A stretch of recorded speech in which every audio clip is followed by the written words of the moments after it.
A team that feels a little bit slighted, I think, after tonight's playoff committee rankings is now number 2, Georgia. They host Missouri coming to town. It's a ranked Tigers team at 2:30 on CBS. Listen, we talked last week that Missouri might have a chance to beat Georgia. Now they have to go on the road, but Garrett, as we look into this matchup, and it's going to be a battle of prolific passing attacks, does Missouri have the formula, that missing ingredient to beat the Bulldogs and finally topple what was our top team in the land? They definitely have what it takes. I don't know that they're going to be able to pull it off, but the Missouri Tigers have what it takes to beat Georgia. Look, these are two prolific passing attacks in their own respects. And I know that a lot of that for Georgia is just kind of the system they've built, but you have to give them credit for it. They've built an amazing system to be able to continue to have the athletes to outdo you, to continue to outman you.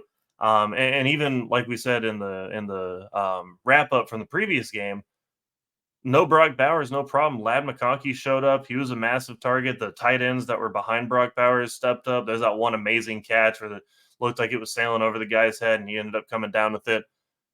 Look, if you're Georgia, you got the guys, but Missouri finally has some studs of their own. We've been talking about Luther Burden the entire offseason, all the way up into this season, and he's certainly getting the national attention that he deserves now.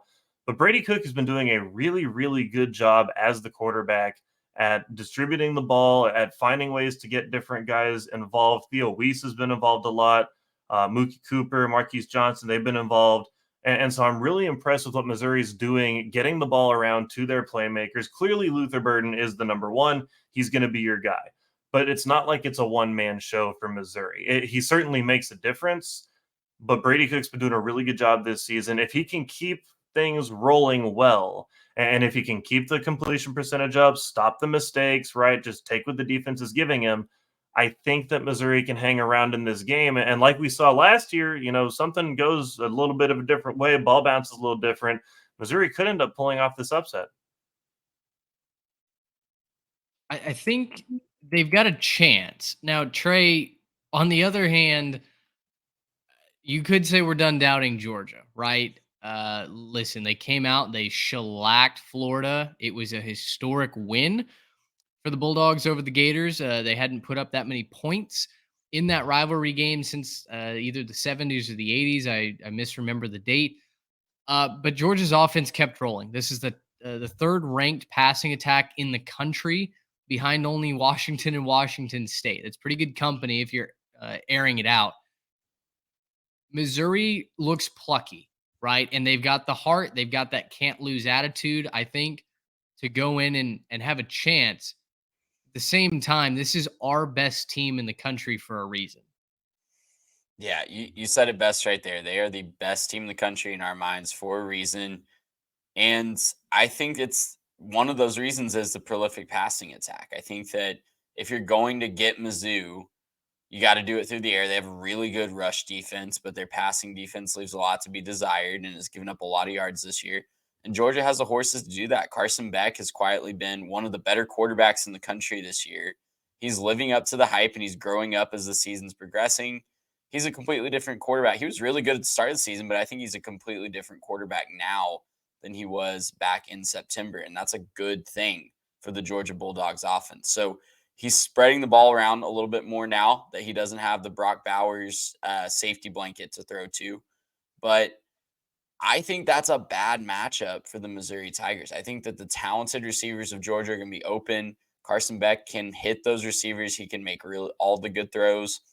And I think Georgia's going to put up some points in this one. And Georgia has not shown that they struggle to stop even the most prolific offenses. So I think the same could be said about Georgia. We've talked about in the past how if you're going to get Georgia, you go through the air.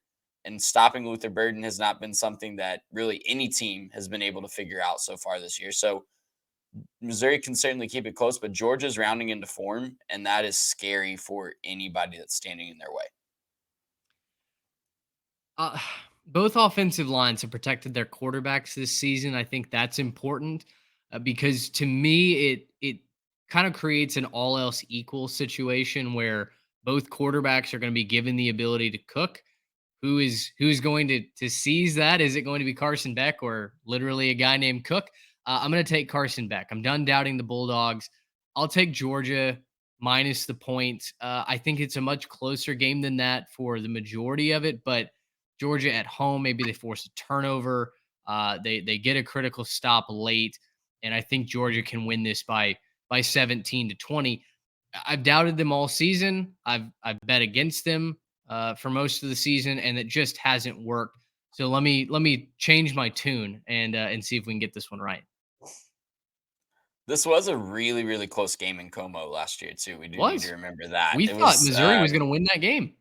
There was, 75% of that game, Missouri was looking like they were going to steal the upset there. But yeah, I'm with you, Mitch. I don't think it's going to be a blitzing by any sort of the imagination. I think that Mizzou can keep it close. I think that their offense is good enough to put up some points and hang around for a little bit. But I think this is a true slow cooking situation. I think Georgia's just going to be too good and too dominant at the end of the day. Kind of similar, maybe similar to, I'm trying to remember who they played recently that would be similar to, but we've seen Georgia do this a lot, where they let teams hang around. The South Carolina game was kind of like that, right? Where I know South Carolina covered that massive spread, but Georgia really imposed their will in the second half and kind of pulled away late. I'm going to go ahead and pick Mizzou to cover this 15.5. And it's not that I think they're going to win, but I do think that they'll be able to keep it close and give Georgia a bit of a run for their money. I think this will be kind of the big, prove it moment for Georgia. Not necessarily that this is a rivalry game or anything like that, but actually kind of for the opposite. I think it's easy to overlook this Missouri team. I think it's easy to say, well, it's Missouri, right? Like, what are they really doing? Because we're not used to them being a dominant force year in and year out. But they've got some really, really talented players on both sides of the football. A couple of difference makers, I think, on the defensive side. And I think that some of those guys are going to make just a couple of plays to disrupt the timing, disrupt the tempo, and not let Georgia jump out to one of those massive leads. Not let Georgia get out, 21-0, 21-7, right? 28-10, something like that. I don't think that we see that. I think we see Missouri kind of counterpunch with Georgia a little bit. And ultimately, I think that they lose the game. I don't think that Georgia's going to lose this game to Missouri, but I do think that Missouri will keep it close, give it a 10-point loss, something like that. And so I'm going to pick Mizzou to cover. Okay, I love it. I'm hoping for a plucky game here. Missouri's been one of the best stories in college football this season. I would love to see that continue. There's been a lot of juice around Missouri having a chance to knock off Georgia. I wouldn't be mad if it happened. Gracious, how